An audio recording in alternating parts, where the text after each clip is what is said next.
Okay, while the slides load, I'll just quickly do an introduction. So my name is Vishali.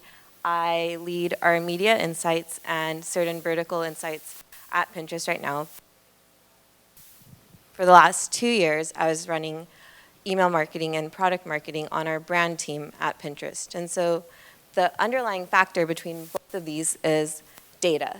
So we use data to drive brand, and you use data to drive stories. And ultimately, you can use data to drive actionable insights for your key users, so whether that's a partner or a consumer.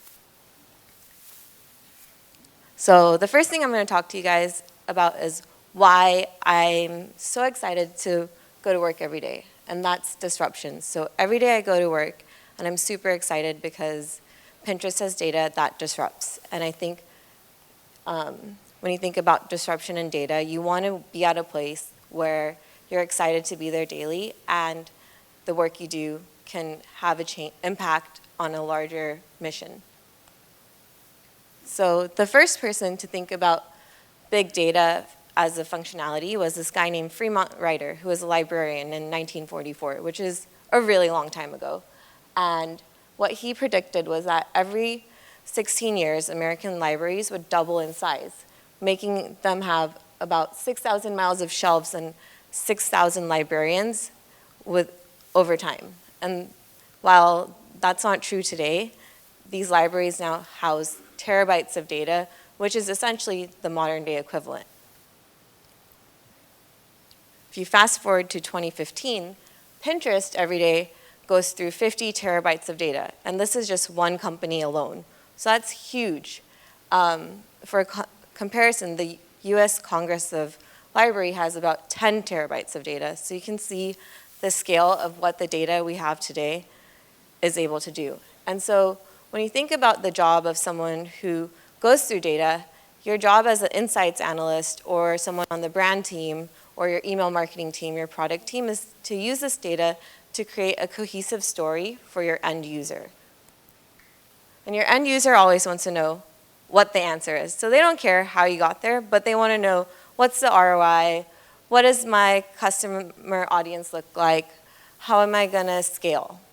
Things like that. And these questions at base are pretty simple, and you can use data to answer all of them.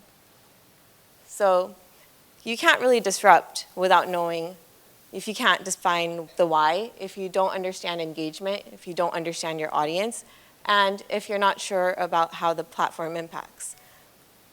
So when I think about the why when I go to work at Pinterest, it's kind of about answering 3 key things: the why, the how, and the what. And this comes from the golden circle of product created by a guy named Simon. And so what he had said was that if you understand the why, you're able to understand how a product will succeed. So when it comes to thinking about why and why someone comes to use a digital platform, it's thinking about why you come for 3 main reasons. And you come to connect, you come to express, and you also come to discover, so drive action. And those are the 3 main things that you should keep in mind when thinking about social platforms. So on Pinterest, people come to discover and do. And so when I think about my why, it's always about, okay, like, they're going to come to connect. How are they coming to connect? How are they coming to express? And for express, it's they want to discover. For action, which is discovery, they might want to shop or search. And then what do they do with this experience, right? So there's a huge scale of why a person would come to a site. They could either come to kill time, or they could come to find things that they want to do in real life. And understanding that why is fundamental, because then you'll deliver products for different things. So if someone's coming to kill time, you want to give them something that will engage them for short amounts of time, versus if someone wants to find things that they want to do in real life, you'll create a more engaging experience that's tailored to them over time. So what does engagement really mean? And so Pinterest itself has 50 billion pins that all have interest assigned to every single pin, giving us 950 billion interest data points that I can then go in and analyze and tell a story off of. And what I can tell you is I can tell you who the audience is, what category they might be interested in, and when are they interested in a certain thing, because as you guys know, timing is key. If I told you that you were going to get married in 2 years from now, 2 years from now, you'd be like, hey, great, like, thanks, I'm already married. Like, why are you telling me about this? And so this is how big data can drive these actionable insights. So one of the things that I did recently for a brand was look at the evolution of braids on Pinterest. And what I noticed was that trends tend to start on the coast, and then they start to go towards the center of the United States. And over time, these trends then start to concentrate where they started, but then slowly they start to concentrate towards the center, and the coast where the trend started start to think of new trends. And so this not only applies to braids, but it also applies across the board to various trends that we see in the market. Another cool thing that we did recently was drive a story around what the top colors of the year were. And so we looked at home, we looked at fashion, a bunch of different categories to understand what are the colors that people are thinking about for the year. So this is the colors that were there for 2015.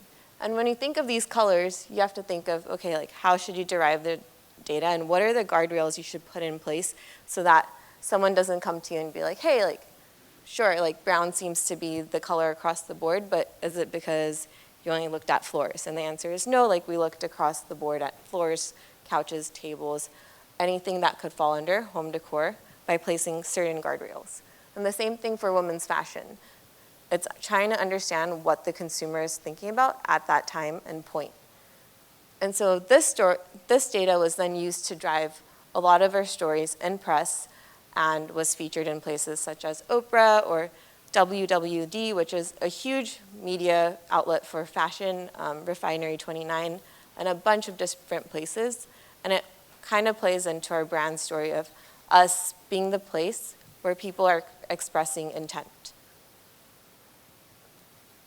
So the last thing I'll end with is access. If you have all these data points, without access, it's kind of useless, right? You have to think about how are you going to distribute your information to your audience. So there's tons of different digital platforms.